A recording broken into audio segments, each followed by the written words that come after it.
didn't expect to find a bridge in the middle of the field. It stretched into mist on both sides, suspended by nothing but silence. A single sign read, "Cross to meet the version who waited." They stepped forward. Each footfall echoed, not like sound, but like memory. It felt familiar, even though they'd never walked this path before. It didn't feel like leaving. It felt like remembering. Midway across, the air shimmered, and from the mist, someone stepped forward. Not a stranger, not quite a reflection, just them, but from a different time, a different path. They didn't speak right away, just looked, compared, wondered. This other version wore fewer masks.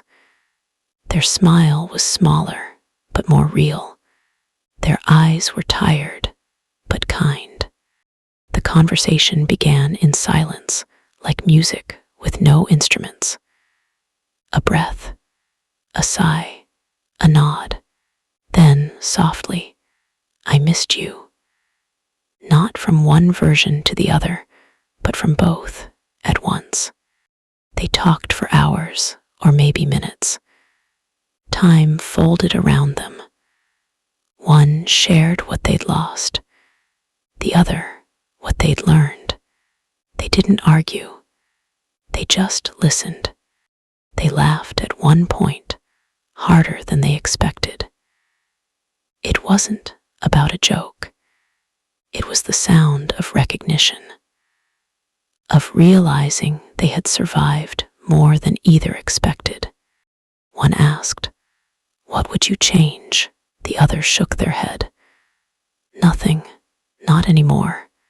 Everything I didn't understand led me here. To you." They offered each other something before parting. Not objects, just presence.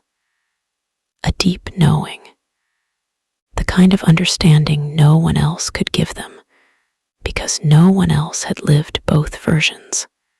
As they stood to leave, neither looked back.